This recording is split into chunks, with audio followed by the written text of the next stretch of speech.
Hello and welcome to We Random, episode 71. We have a special guest with us today. Ellie is back. And, even though things are changing up a little bit, I still got to start off with a joke. I always start these off with a dad joke, but I don't actually have any kids. So I guess I'm a faux pas. Faux pas. More after this. Almost Qualified Productions. Let's get crazy! Experts don't have this much fun. Oh, I forgot to hit the music. Start music. There we go. It'll take a second. Here it comes. I'll shorten the music. Welcome into We Random. This is normally Brian's part of the job, and so I'm going to do it this week because Brian is off getting his taxes done, which doesn't sound very exciting. But the exciting part is we have Ellie with us today. Hello, Ellie. Hello. So Ellie was with us a number of months ago. I'm not going to do that math. 9-10 months ago, something like that, back in June of last year. And we had a great conversation. Ellie shared a lot of information about her current life and the things she's going through. And with, Brian out of the picture this week, we figured let's bring Ellie back. We'll catch up with Ellie, see what life has been like for Ellie over the last however many months it's been. And, obviously there's all kinds of different topics and stuff in the news that everybody's really excited about. So we're going to talk about some of that stuff too. But I think first of all, let's just check in and see how Ellie's doing. Ellie, how are you doing? I am doing great.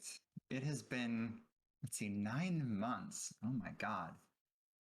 A lot of things have changed. I actually went back and looked at the last podcast a little bit, just enough to see myself, which I wouldn't normally be a fan of. But 9 months in the rearview mirror, looking at it, it's actually kind of like looking at myself as a teenager or another person. It's like, oh, she's so cute. Things have changed quite a bit. The hair's gotten longer. I've had a little bit of surgery, which we can get into. I think since then, 9 months, definitely I've gotten ink since then. So there's a new tattoo, which may or may not make the camera. We'll see how that goes. I'll have to get up to show you. But things have been really good. And it's gone kind of full gambit. So emotionally, things have gotten much better. Physically, I've had a little bit of a rough spot. I know we talked about that, and you know how important physical fitness is to me. But around October, I had a back injury. Went to a chiropractor with the hope of fixing it and getting better in the long term. And in the process of letting him try to correct me in the long term, he damn near crippled me. Oh, jeez. So that was an adventure. Had to have my surgery rescheduled just to give myself physical therapy time to recover. So yeah, it's been ups and downs. I've learned a lot about myself, which we can get into. I am a total pain wuss. I can't handle it. I've had to learn a lot about handling that side of things. So let's see, like the major adventures I think that I've not shared is like adventures in hair removal, which is always fun for transgender people. Electrolysis is not fun. And of course I've had the surgery, which is breast augmentation for me. I'm not going to try to hide that, although now it's always awkward listening to music that references like She's So High, Tal Bachman. You know this song where they talk about let's see, no cuts or silicone? Well, sorry, I'm cut and I've got silicone. But anybody who's going to be encountering a touch with those better just be damn happy that they're getting that rather than worrying about what got it there. That seems fair. It's navigating things like that, little jibes they have against those of us who weren't born lucky, that now stand out to me in strange ways. But probably the biggest thing, and yes, rogue reagent, I do not enjoy electrocuting myself, nor do I like other people doing it on my behalf. But it did supposedly prepare me for like surgical pain and stuff like that. And I learned something important from that. Doesn't prepare you. Pain just does not prepare you for more pain, at least not in my experience. Yeah, I can imagine. But my highlight of all of this, like the culminating thing that really got me in touch with what it means to be transgender, is what happened after the surgery. And we all picture ourselves in our mind's eye, whether it's just normal dreams or fantasies, those sort of things. And for the first time, I had something happen where I pictured myself in my mind's eye, and it was me. I don't think people can understand what that's like. My whole life, when I've imagined me, I've always inserted some generic female figure to be me. But for the first time ever, when I was thinking about myself in a situation, it was me, my face, most of my body, one little edit. But otherwise, it was just me. And it was the first time that it ever happened. And it really hit me emotionally, and it surprised me, and it got me in touch with how important these things are. These physical things that make such a difference to who I am as a woman, who I am as a person, and who Ellie is. And it was just really surprising to go through that. It wasn't something that I had any expectation of or warning that it would come to pass, that I would have that moment. But now when I think of me, I think of me. And that's a pretty awesome change. Yeah, I mean, I can just imagine. I mean, I think most people can relate to something as superficial as, oh my God, I got a bad haircut. And now for the next, 2 months, I have to look like an idiot with a bad haircut. And now you take that to the nth degree where I have the wrong body. I'm not the person that I should be physically. That's a huge thing. So just to give a little bit of a recap for those who didn't check out the last time that Ellie was here, which you should. I know, man, we can put the link in the chat there. Ellie is transgender, and that's what we talked about a lot the first time that she was on the show. And you talked a lot about kind of the new experiences that you're having. So it was all still fairly new, I think, at that point. And so it's been, 9 months. So a lot of stuff has kind of changed. So I'm just curious, you talked about some of the big changes, but what about some of the, I don't want to say small changes, but like just, I remember specifically you talked about going out and being out and walking down the street as a woman and how it felt different and how you could see how people would kind of react to you. How has that been? I mean, obviously pandemic and everything, so who knows how much you're out and about, but how has that been? How are you feeling with that? Is it getting more comfortable, getting more natural? Yeah, I don't really think about it as much as I used to. So in that regard, it's gotten less special. I'm still very aware of my surroundings, and I'm careful. One of the things that's both good and bad about going out these days, of course, is masks really make the whole thing almost a moot point. Like, I was doing my face, getting everything ready. The first time I was going to meet my yoga instructor because I wanted to make a good impression. And then I put the mask on, I'm like, well, what the hell was the point of that? Because you can't really see hardly any of it. But it's not as nerve-wracking, I'd say, going out. But when I think of certain things that are going to happen in the future, like with work, particularly because of some of the things I do, I support locations in the South, let's say. And I'm going to be open to travel soon to those locations. I'm like, well, that's going to be an experience. Yeah. It's very different. Because, full disclosure, I'm around Chicago, right? Pretty liberal place, pretty safe. But when you get down south a ways, where they still think the Civil War is ongoing sometimes, it gets a little bit different for people who are like me, who are transgender or gay or all of the above, or just different. Mm-hmm. And it's less welcoming, I think. But at the same time, I've had so many good experiences that my hope is that I'll be able to get beyond that and not have to deal with that quite so much. But there are some news stories, of course, sweeping across America, particularly, well, I shouldn't say the South, because there's like 30 some states that are all taking shots at transgender kids lately. So there's a lot going on and a lot of fanning the flames of a pretty angry majority against a pretty small minority of people. Transgender is maybe 2% of the population, probably less if you consider those of us who are actually uncloseted. So, yeah, it's an interesting and strange time. Yeah, for sure. And we're going to definitely jump into, you know, some of the fun stuff that's happening and laws being passed and all of that. And those who are friends to the show know that Brian and I have very strong opinions about it as well.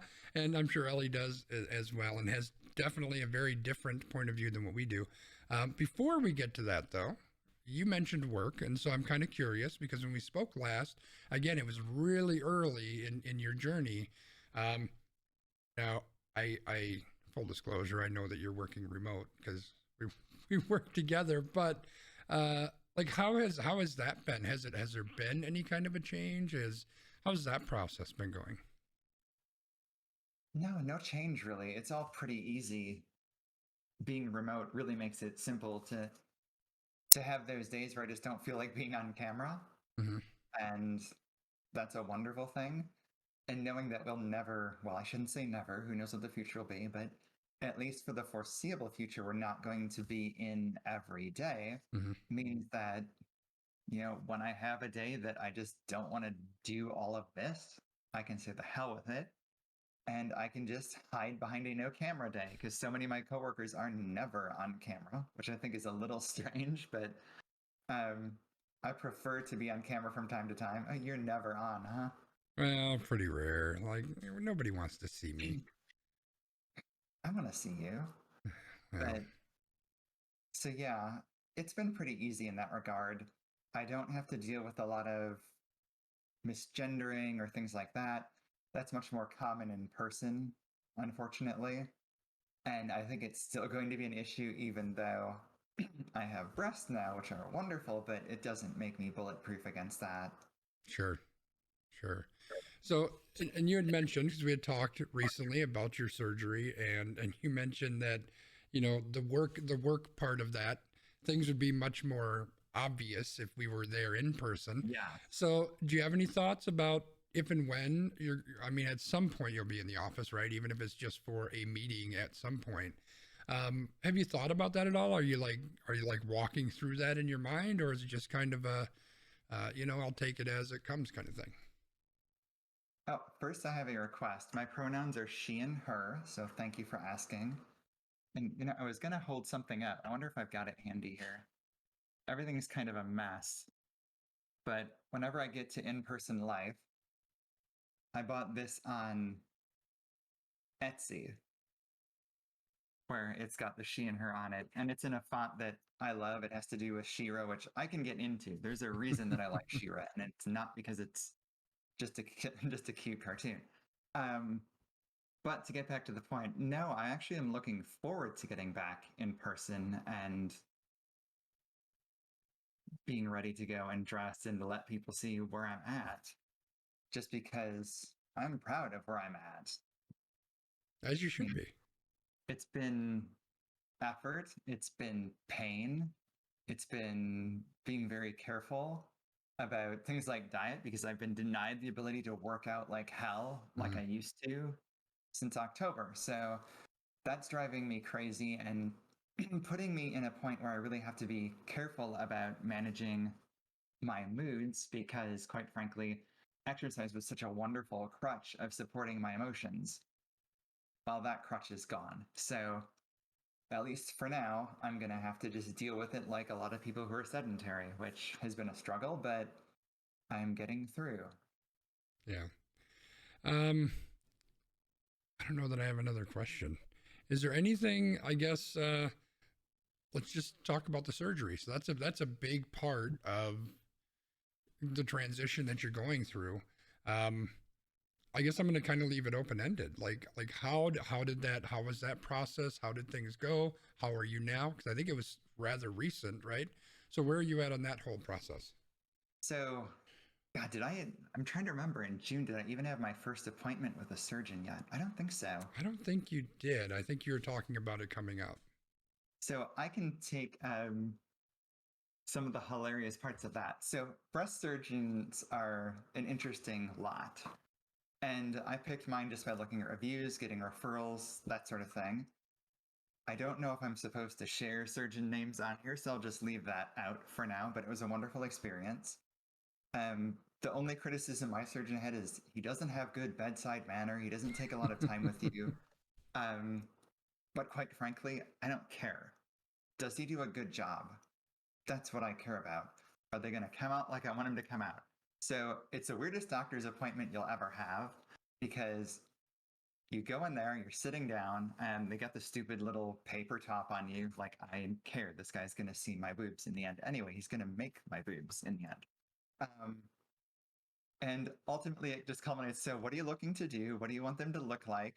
And then you get to do the funniest thing ever. At least in my case, I got to share basically pornography with my doctor to show him a picture of what I wanted my chest to look like. Because, you know, they don't want to see someone with clothes on. They want to see what you kind of envision is your ideal. So, oh, I see a question. No gummy. I went with just normal silicone. And people probably don't know what the hell I'm talking about, but there are different kinds of silicone implants. There's a gummy implant and then just a regular silicone implant. Gummy gives you a little bit more of a teardrop shape. It's newer. It looks a little bit more natural. But because it's newer, I shied away from it a little bit. I wanted to get something that would last a long time. And I'm told that unlike what I've read online, these will last a lifetime. So I won't have to get surgery again, which is beautiful. But to take it back to the office, you show the picture and then you show your chest, and then the doctor is going to be like, well, let's see how big we can go. And he's thinking in his head, doing whatever magical math they have to figure out my rib cage and how big we can make it. He pulls out a sample or two of silicone implants. Yes, more bulletproof. And then you take it in your hand, and or at least he puts it in my hand. And he goes, how's that feel? I'm like, I guess it feels pretty good. And he's like, well, hold it up. So you hold it up, and then he looks and he's like, yeah, that'll work. And you get kind of a range of, you know, how big you can go if you want them to look fairly natural. Then I have my pre-surgical appointment, which is just a few days before surgery after I rescheduled it. Normally it's supposed to be like a week and a half ahead of time. Here it was like 4 or 5 days ahead. Which made me nervous as hell because he hadn't seen me by then in like 4 months. But it's a very similar appointment where, no, there is no biting. Good idea though. But again, you're sitting down and he goes in and he does this look again, checks how I was at that point because by then I wasn't able to work out for several months. And I'd also been purposely eating a little bit more fat to try to get some more of my own tissue up top. And looked again, did his check, found out that my particular measurement that he estimated would work would be about a 320. So keep that in mind. 320 cc's is what I expected to get. I did my searching online and figured that I'd end up with, you know, I'm not going to hide this. I figured I'd end up with about a C cup. So nothing too big, pretty manageable. But the hilarity is going to come into play because I didn't know that this is preliminary. So I'm now ready for my final appointment. They give you this whole preparation thing. Just the usual things you'd expect. Don't eat, don't drink. And you have to wash your body with this really awful stuff that dries your skin out so bad, but I guess make sure that you don't get an infection. And then the morning of the surgery, I come in and, you know, they go through the whole process there. I find out after the fact, much after the fact, there's a different measurement. So we'll get to that in a moment. But you're supposed to have someone, and they didn't warn me about this ahead of time, monitor you 24 hours in person after the fact. Well, I didn't have anyone who could do that. So I get home from my surgery. I'm miserable because it's a surgery. You're not going to feel great. A really good friend brought me there and brought me back because you have to go at like 5 a.m. So it's really bad. So I owe that person a lot. And his wife actually came along with us because she was worried that he wouldn't be organized enough to take care of me. She came along to make sure that I was taken care of too. So I felt really wonderful about that. But they're not going to stay with me 24 hours. And I'm not going to ask them to do that, even though they probably would have if I would have put them on the spot. Instead, I fire up a Discord alley cam with my brother, and he monitors me as I'm sleeping pretty much for like 12 or 14 hours after the surgery. And he got to hear, and he was paying attention because I actually stepped away from the room, went to the restroom for my first time where I was actually somewhat in my head. I look in the mirror and he hears my first comment, which is, "Oh my God, they're big." So I hear him just laughing because he heard that from the other room. So he's taking great care of me. And then I find out I'm going to have an appointment 2 days later with the doctor, the surgeon. I took the whole week off to give myself time to recover. And I go into the surgeon, and it's another one of these really memorable, interesting appointments. Breast surgery appointments are the best. Because I'm wearing this oddly cute purple surgical bra top. It's like a tube top with Velcro holding it really tight because they don't want him moving around and getting injured. And he just says, "Are you ready?" And I'm like, "Am I ready for what?" And he's like, "Are you ready?" I'm like, "Sure." He takes it and just pulls it open. And then it's just boom, there they are. And it was the craziest, strangest thing I'd had up to that point. There's one more that's really funny. Oh God, yes, I'm selling it. This is a great experience. So I definitely recommend breast surgery if you're thinking about augmentation. It's not a bad one at all. It's actually the most common kind of plastic surgery you can get, even though there's no plastic involved. But anyway, and there I am. I'm topless. It's him and his, I will say, ultra cute, petite, blonde assistant, who's probably in my age group, give or take. And they're looking at it, and everyone's looking at my chest. I'm looking down at my chest. They're like, "Well, come in front of the mirror." I got to look at them, and you gush the thank yous and get all emotional. And that was it. The whole appointment was just him taking my top off. Because there's nothing else said. And you ask like the basic questions like, "What should I do?" I'd heard I should wear a surgical top or bra, and he's like, "No, let them fly. Wear what's comfortable." So that was awesome because I didn't have to deal with a real tight top, which you don't want. At least I did not want. But after that, I got one more appointment scheduled, which just happened. Let's see, I'm trying to keep dates. So my surgery was 3/7. This appointment would have been, oh God, has it been about a week ago? Something like that. But on this follow-up appointment, what are we? We're PG, right? What is our rating here? Yeah, PG-ish. PG-ish. Yeah. I think this story's okay. What's that? I think this story's okay. Okay, this story's okay. And I'm glad I didn't use names because she would probably be really uncomfortable that I'm relaying this in public. But so my next appointment is just to learn about post-operative care, caring for the scar and caring for the actual implant. And no, they're not going to settle down to a C cup. You'll hear more. So I'm going to add that detail at the very end. Yeah, it's like PG-13. Thank you. I'll take that. It's funny. PG-13 means I could probably kill someone on screen, but I can't talk about sex too much. Pretty much true. Yeah. But in this next appointment, I show up and it's just with that petite, beautiful assistant and me learning about aftercare, which works out like this. Best appointment ever. I'm topless and I'm learning how to massage my implants.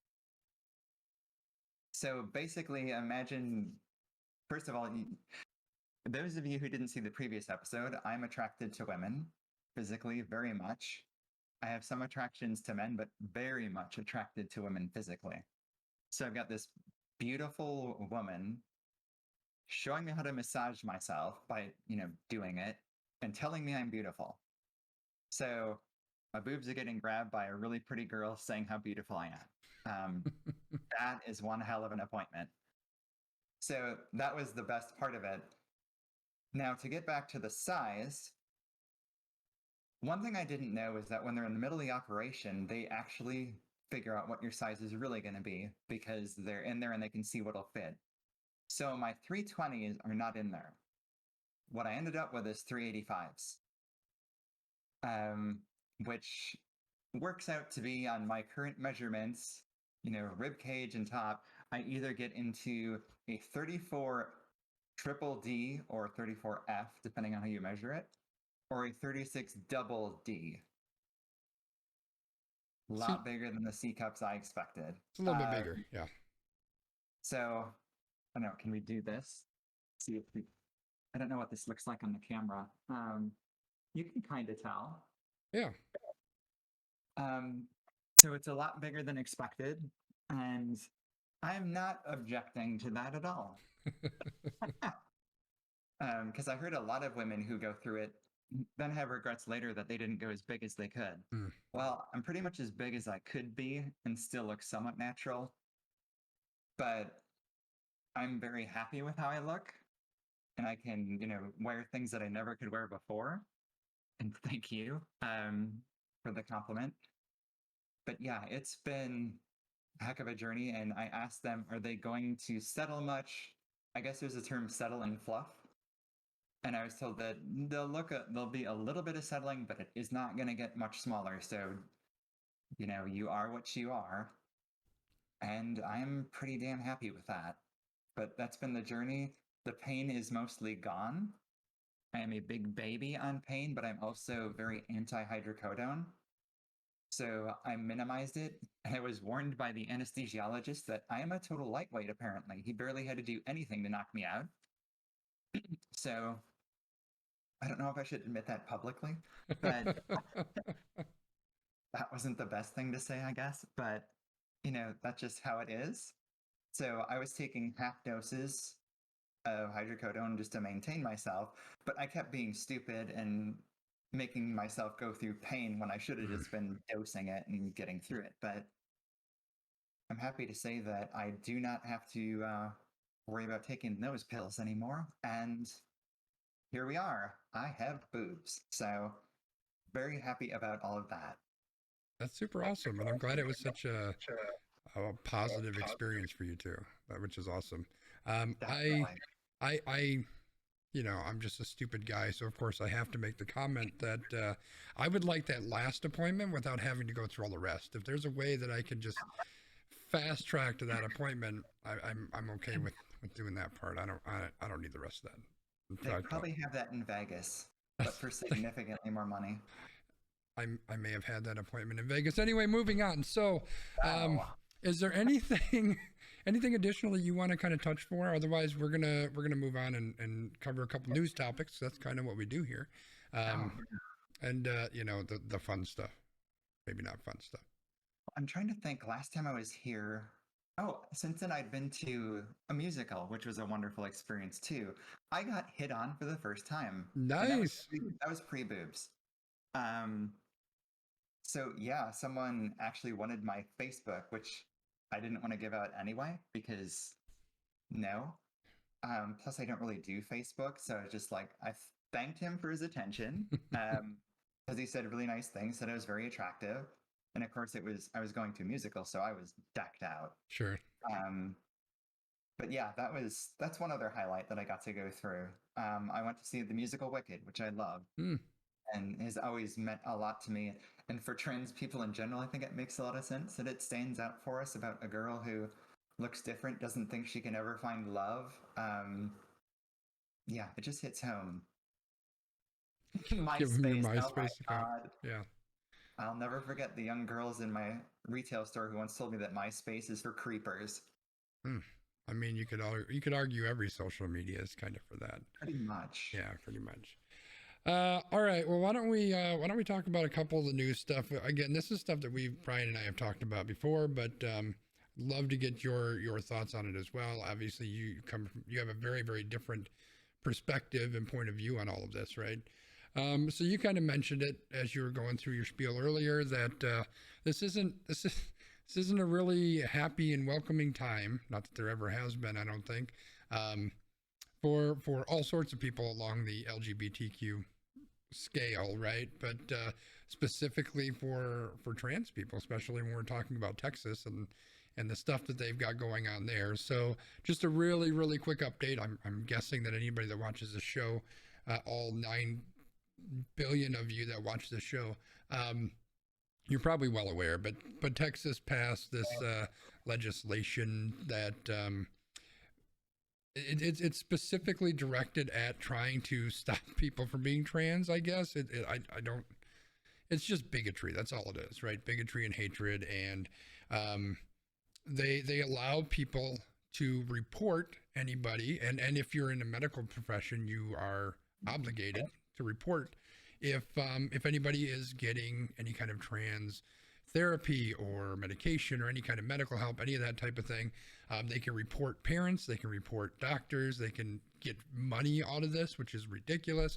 Like they're specifically making it as difficult as possible for individuals to live their life. And let's not forget the fact that this is aimed towards children, right? They want to protect the children, but children are the most vulnerable. Like this is a situation where, and Ellie can obviously speak to it a lot more than I can because she's gone through it, where people, they're trying to figure out who the hell they are and why do I feel this way, and you know this is a specific subset of children that are incredibly vulnerable. These are people whose suicide rates are through the fucking roof because they're struggling, they're not accepted, they can't, you know, all of their normal social structures, whether it's their friends and their family or their church or their school, all these people, obviously their government, don't accept them, and these are the people that need to be taken care of the most, and instead they're isolating them and ostracizing them in the most disgusting way.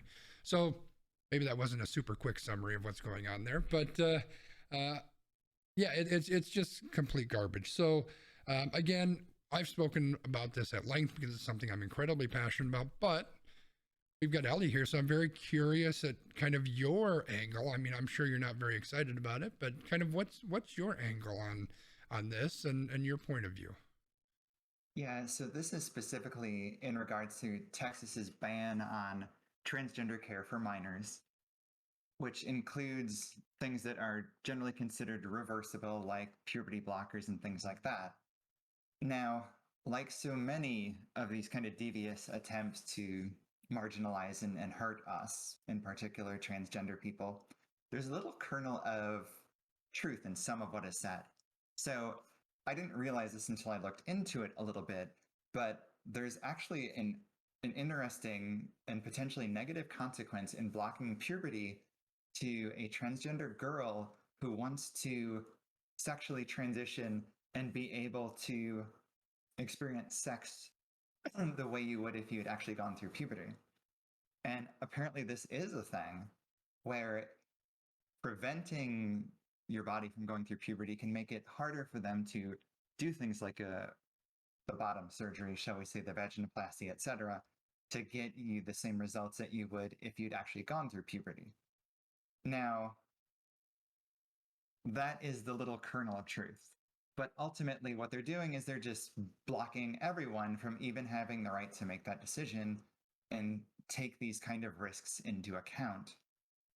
Because quite frankly, I don't know how great that risk is. There's not enough research on it yet to really determine how big of a problem is it to transition physically and surgically if you've been on puberty blockers and had treatment. I would bet that there's probably not really much risk, but there is some question to it. But not enough question to deny kids, their parents, and their doctors the right to make a decision. It's so interesting how when the ACA was coming out, the Affordable Care Act, the side that now is blocking doctors was saying that that whole act was interfering with health choices. They invented death panels and stuff like that, right? All the nonsense because there was this outrageous desire by the administration, which was Obama's administration, to actually publish, advise, and endorse healthcare that was based on science rather than just dumb impressions. Like, to it, if they find out that medicine is more successful than certain kinds of surgery, they would want to use medicine and not do surgery. And that immediately led to this death panel whip up nonsense where it's like, oh, well, they're going to make you do this, even though that was never the case. So fast forward a few years and get a minority in your crosshairs, although I guess a minority president when they're crosshairs then. Um, and now they're trying to do the reverse argument with transgender people by protecting us from the right to make our own decisions for our kids or for anyone who's got a kid who's transgender. It's really pathetic that they're doing this target. It was when I first heard about this bill, it was the first time where I was like really feeling how much hate there is out there for me from people that I don't want to be around. I mean, what the hell are they even afraid of? They think I want to have sex with them? I assure you, I do not. Wrong end of the gene pool. You're in the hostile end. I'm in the peaceful one. But there's certainly a sense of fear and a reluctance to do things like even use our pronouns. Like that is somehow this great burden. Or it'll ironically be a blow against feminism. It's like, really, since when did you give a shit about that? But yeah, it's just interesting watching this whole political cycle do whatever it wants to do. And the last I heard, a judge in Texas put a stay on the whole thing and is saying that, nope, no good. And it's probably going to go up to the Supreme Court, I guess, in the end. And we'll see what happens. I mean, the Supreme Court, as it's composed right now, we'll see. Not great. Yeah.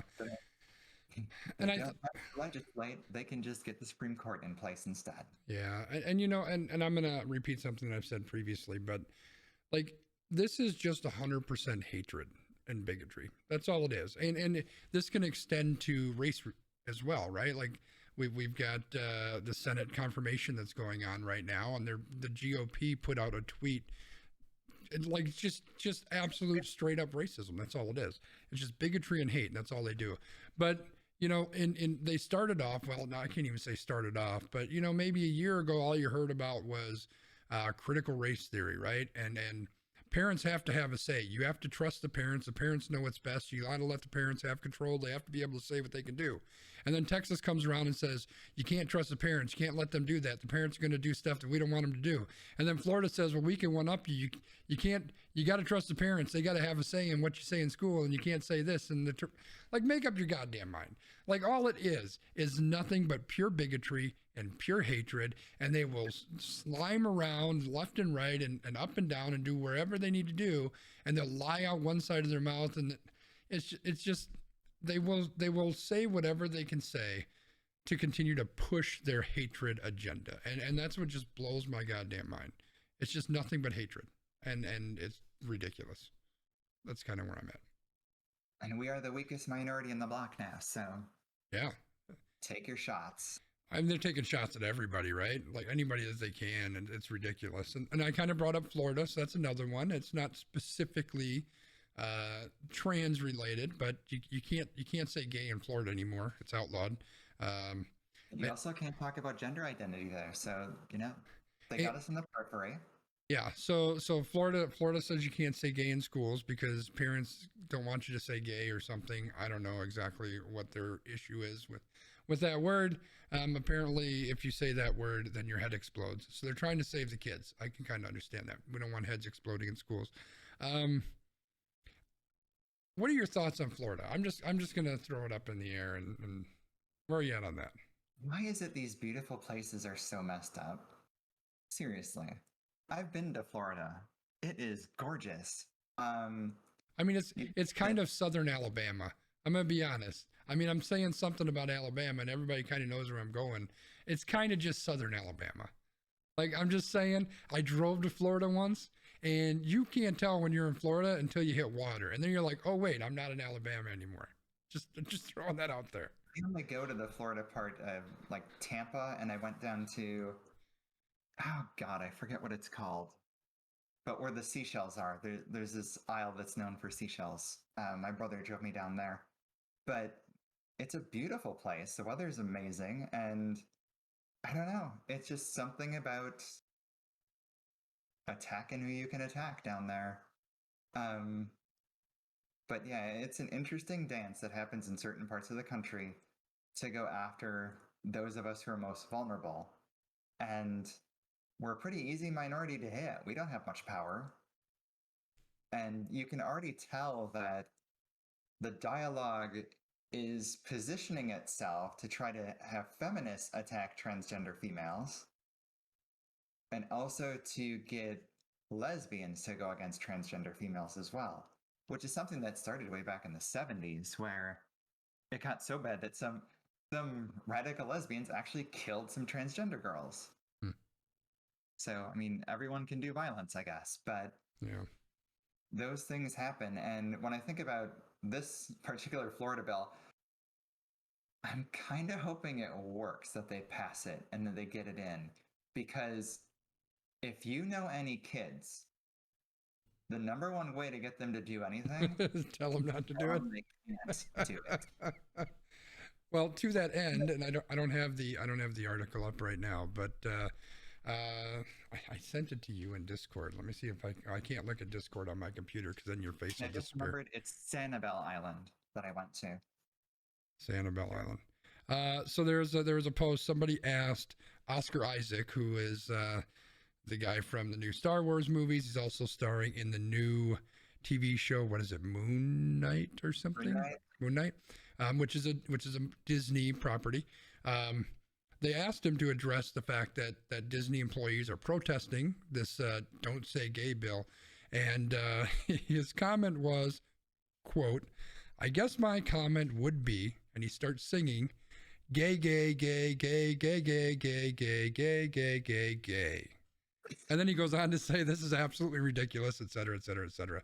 So yeah, the Disney thing is another aspect of that. And you brought that up when we were chatting earlier, is that this is a huge company, and they really have, the way I described it is they're just playing patty cake, right? Because let's be honest, the same people who are trying to push through this hatred agenda, they're really the best friends of big business. Now, all politicians, if you ask me, are friends of big business, but specifically these people are the big friends, right? They're the ones that Disney gives money to hand over fist, because they're the ones that are going to pass laws that benefit them and all of that. But yeah, it's just, again, it's more of the same kind of garbage. Well, Disney's been playing with us for a long time in the LGBTQ community. But before I rip on them, I want to just say I'm a big fan of Oscar. I think he's amazing. I thought Star Wars was kind of garbage, especially because it marginalized and made so little of his character. But yeah, unfortunately, he and John Boyega both got kind of screwed over in Star Wars. They did a really bad job with both of them. But they're both stand-up people as far as I've seen. But when you get to Disney, oh my God, you want a company that wants it both ways. Mm-hmm. And I get it. They're after money, and they're after Chinese money in particular. So you'll get things like their bold kiss between two unnamed nobody characters at the end of whatever. What was it? The Return of whatever. The Skywalker on the last one. The Rise last of one, Skywalker. yeah. Where at the end, Rey just decides she's a Skywalker because, why the hell not? Don't get me started. But they have that little fake lesbian kiss between two people that no one knows or gives a damn about in the background. They cut that from the Chinese version and probably other foreign versions. I mean, they cut John Boyega entirely from the Force Awakens poster in China too, which I don't hear many people talking about that anymore.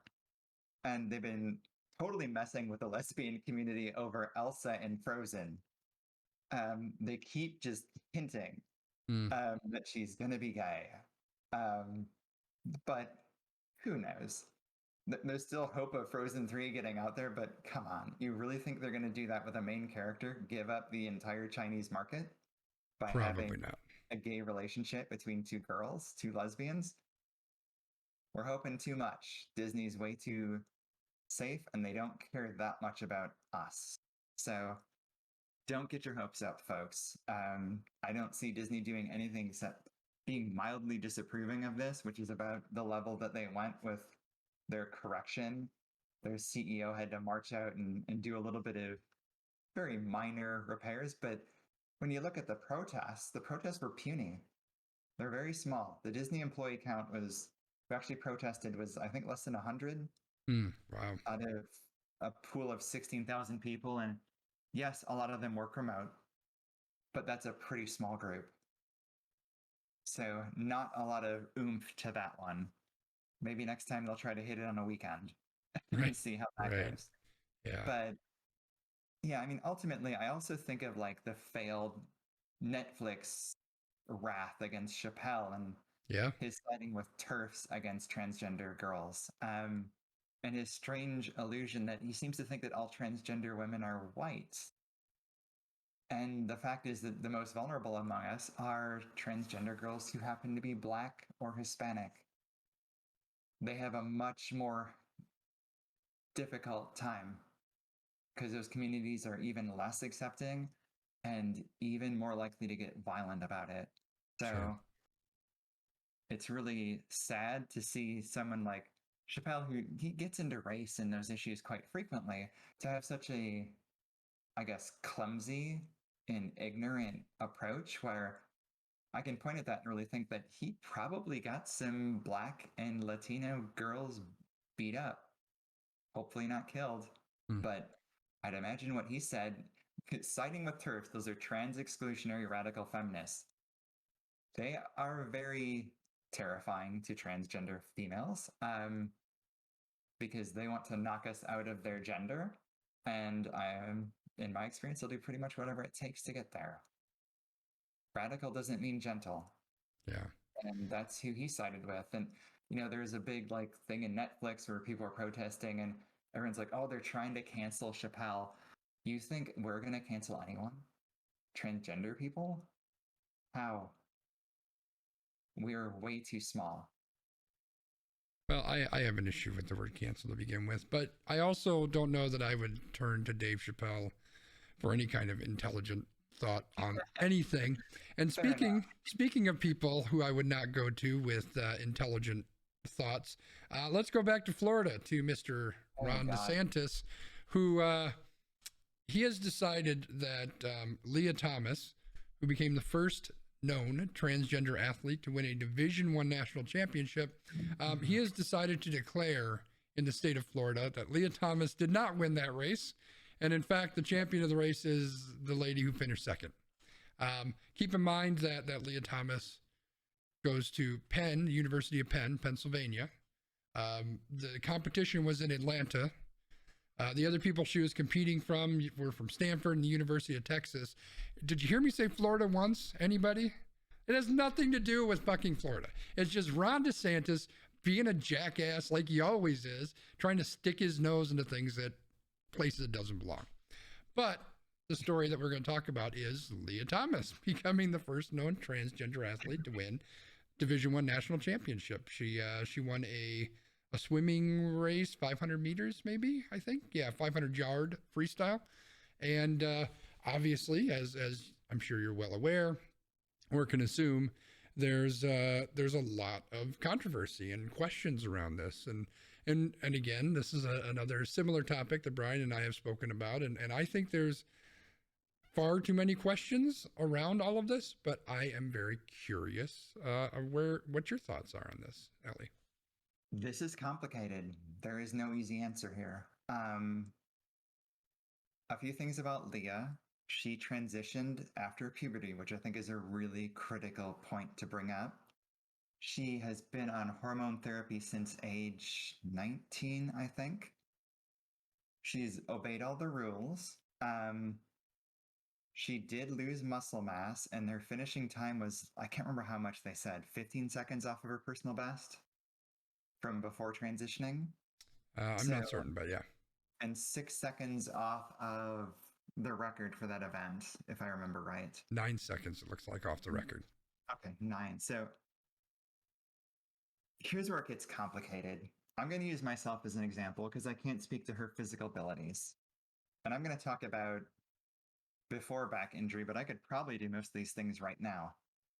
And just talk about sport and fairness and what my metric is. So first, how I measure fairness is about effort.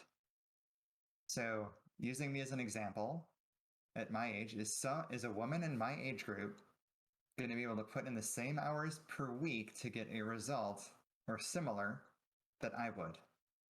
So if I lay down and do a bench press, I can do a 50-pound dumbbell bench press easily, even though I'm hurt. I can probably do 70 pounds, even though I was hurt. Not many women at my age could do that. Very few. And most of those who could work way harder than I do. And this is where I think nuance comes in and where it gets complicated. Leah went through puberty as someone who wasn't going through any hormone treatments. There's no puberty blockers.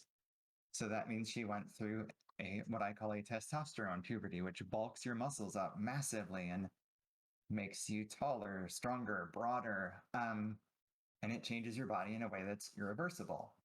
Hormone therapy undoes some of that. I don't know. Well, based on the amount of time that she's been on hormone therapy, I got to think she has not surgically transitioned. And a lot of transgender women don't ever do the bottom surgery. So she might not ever have any interest in that. And I call that out specifically because as long as you've got those parts, they're still working and they're still doing their thing and they're still giving you some level of testosterone. Now, they do have NCAA regulations about how much testosterone you can have.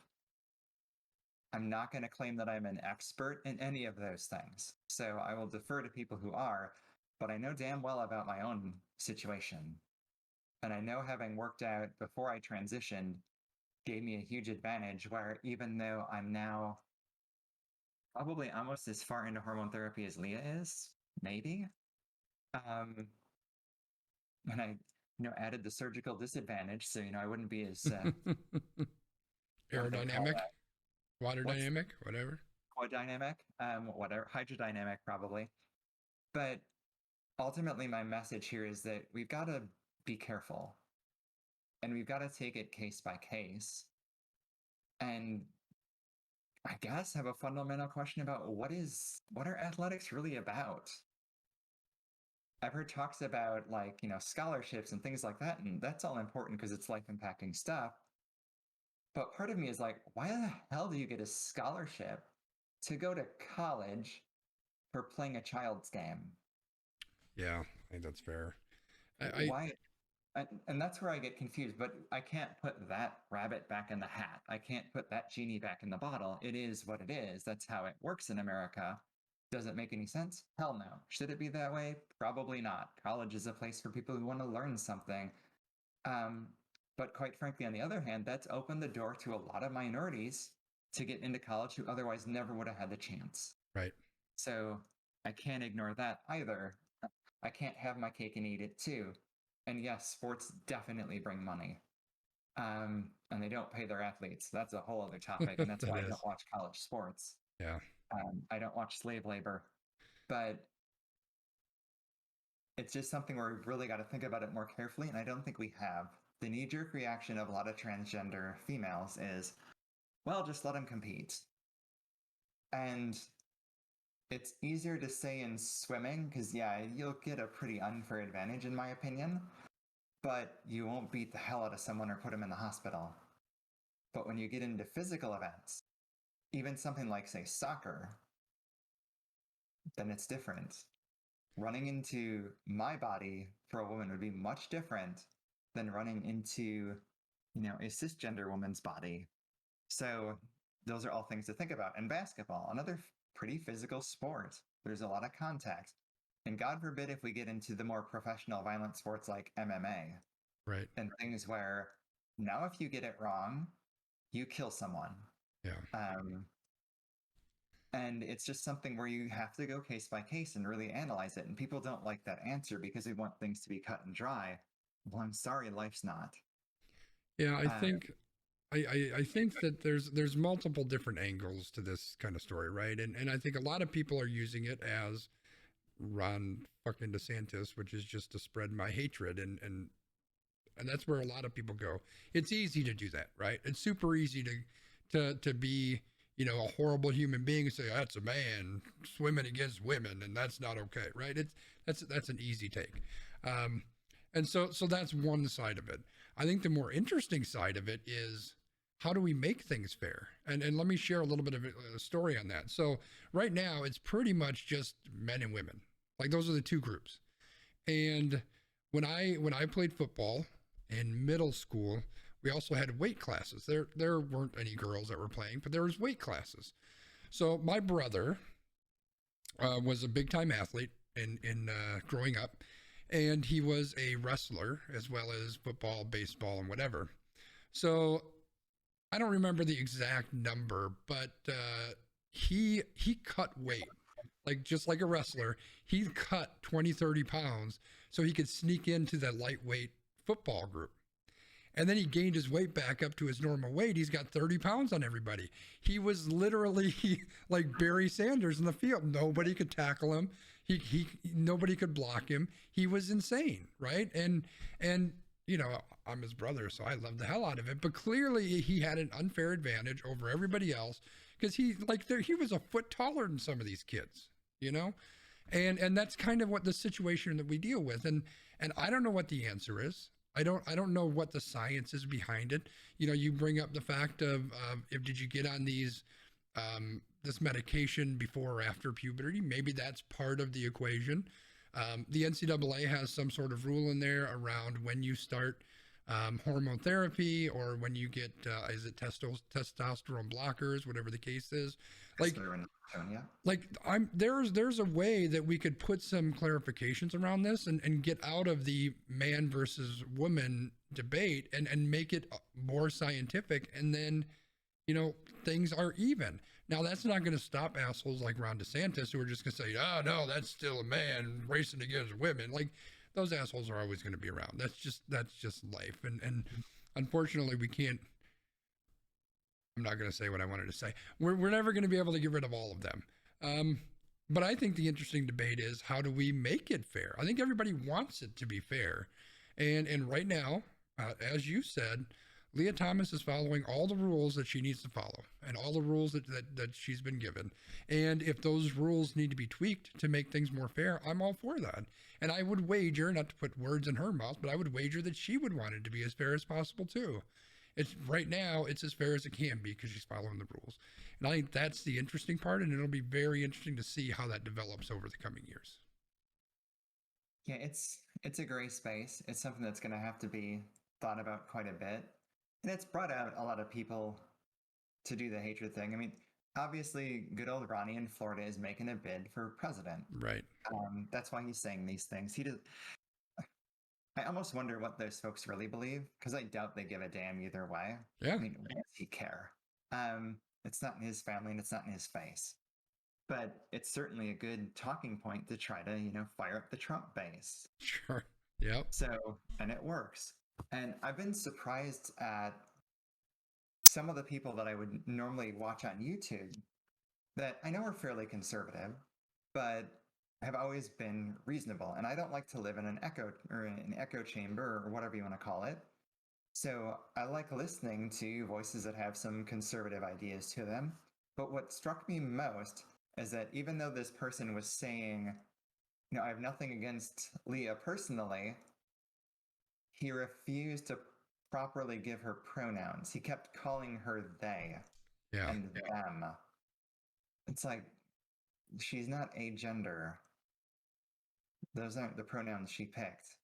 So if you want to live and let live, as you said, stop being a prick and start using the right pronouns, or cut the crap and admit what you are.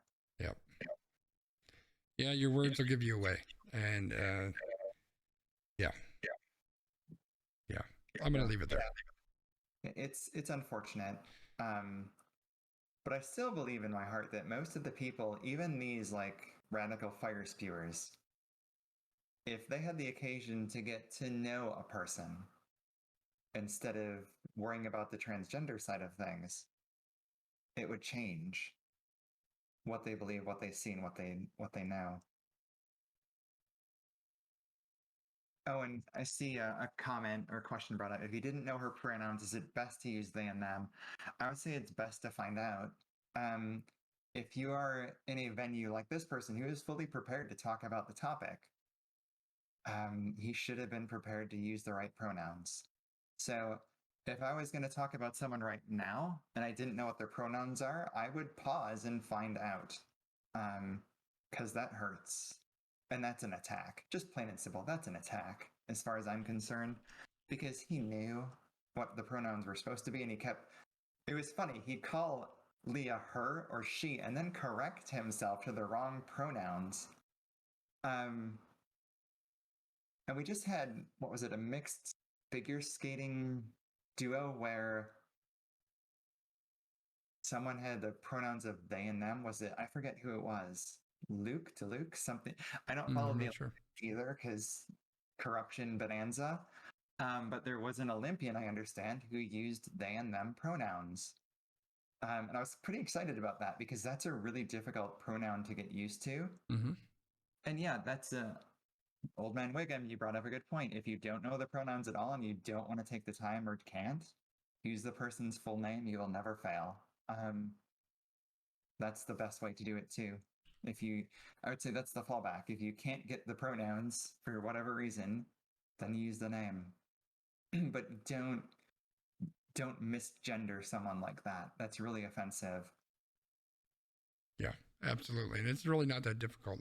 I just did a quick search on Google and you can find her preferred pronouns. So it's not that difficult. But yeah, to your point, you figure it out, you ask, or you use the person's name. It's not that difficult. And right now I'm looking up the they them pronouns. So I want to find out the person's name. Timothy DeLuck. First non-binary Winter Olympian.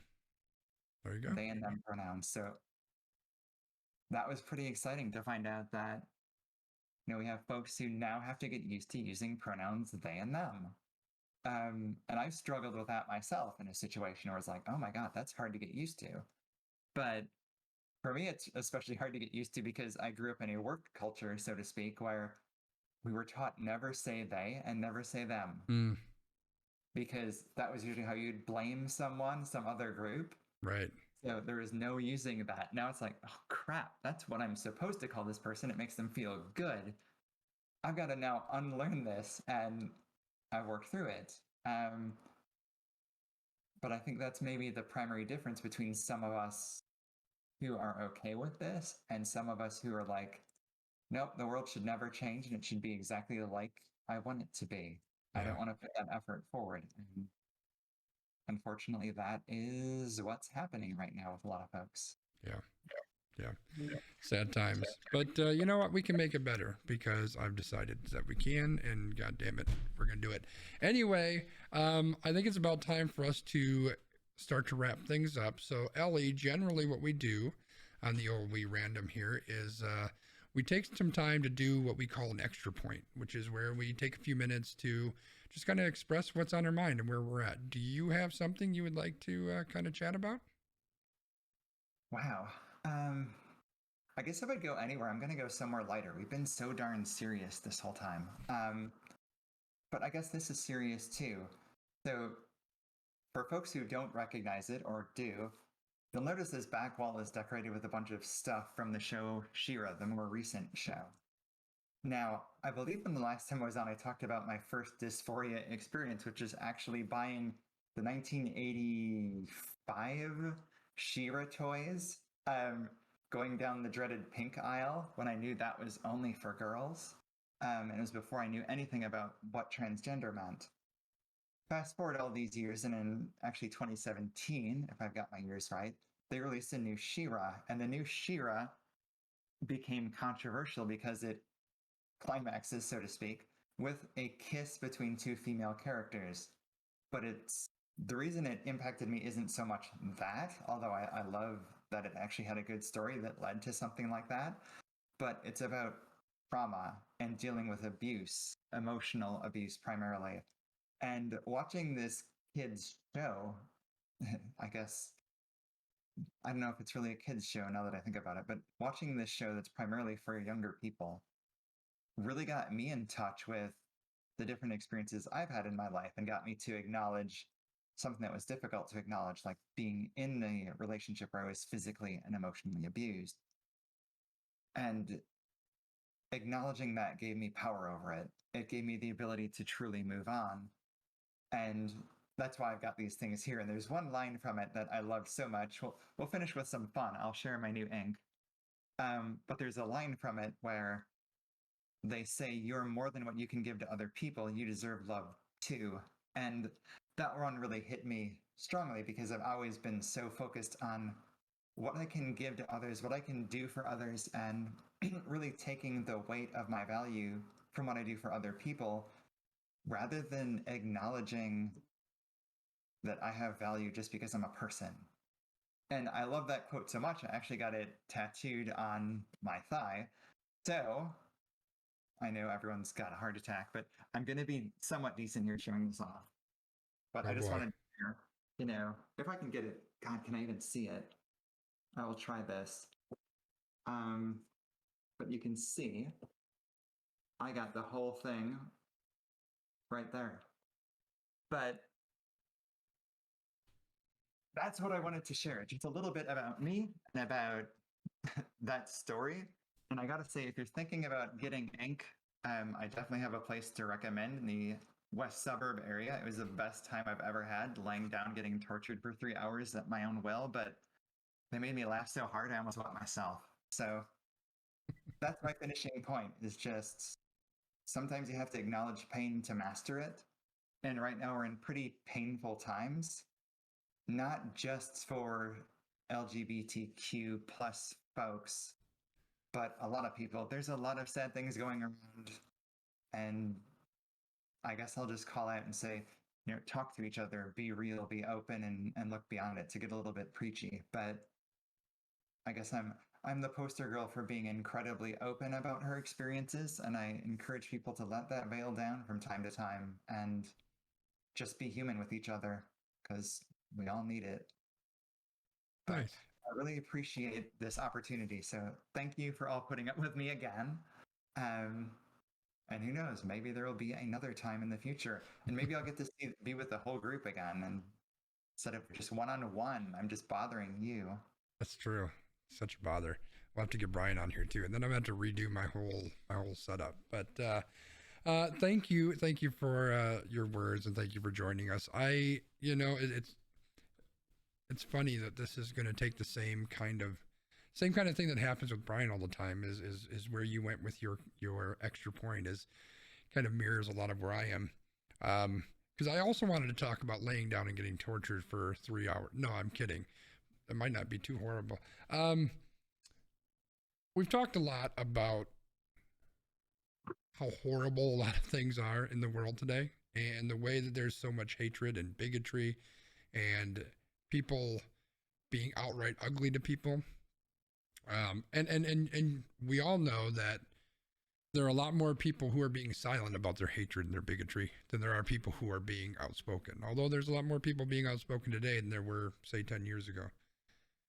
And so I think that it's extra important that those of us who aren't full of hatred and bigotry, that we make that known. That's part of what I loved about this podcast, is make sure that you make it known, not that you are not racist or not bigoted, but that you are anti-racism, anti-bigotry, anti-homophobia, right? It's not enough to just be silent. You have to be vocal about it. And I think it's also very, very important to make sure that it's very evident and obvious that you can be a safe space. I remember to this day when Ellie came out to me, and I was shocked, of course, but I was also very honored that she trusted me with that. I am incredibly honored that she decided that she wanted to come on the podcast a couple different times, and trusted me that this would be a safe place for her to come and tell her story and share her thoughts. So I think that's very, very important. Speaking from my point of view, I think it's important that we, as allies and as people who are full of love and leading with #leadingwithlove, we need to make sure that people know that, and we need to make sure that when those opportunities arise, that we are rising to that challenge and we're being there for people that need us to be there. God knows there's enough hate in the world. We need more love, right? All we need is love, and we all need to spread more love. So those are my thoughts. And with that, I'm going to throw the socials up here. This is normally where Brian reads this stuff off, and I'm not Brian, but I will do my best. Thank you for being here. You can find us every Tuesday night at 7 o'clock Central, almost every Tuesday night, right here at YouTube. We are also on demand on YouTube, so I'll post that up here within the next couple days. You can also find us on anchor.fm/werandom or whatever podcast app you like to use. On Twitter, I am at Sconzi. Brian is at Landmark MKE. I don't know if Ellie is on Twitter or not, but she can share that if she wants. You can also find us at AQ_PROD because we are almost qualified productions. And yeah, we're on Facebook too. You know, Wigham's putting all the stuff in the chat. Just go look at that. And we'll be back. When will we be back? We'll be back next week, Tuesday. Thank you for being here. Ellie, do you have anything you want to say before we sign off? Well, I'll see you next week. I'll have to get on and see what you're up to. Oh, well, there we go. Ellie's going to be back at least visiting us next week. Maybe we'll sneak her in. I don't know. We'll see what happens. That's all we got. Have a good night, everybody.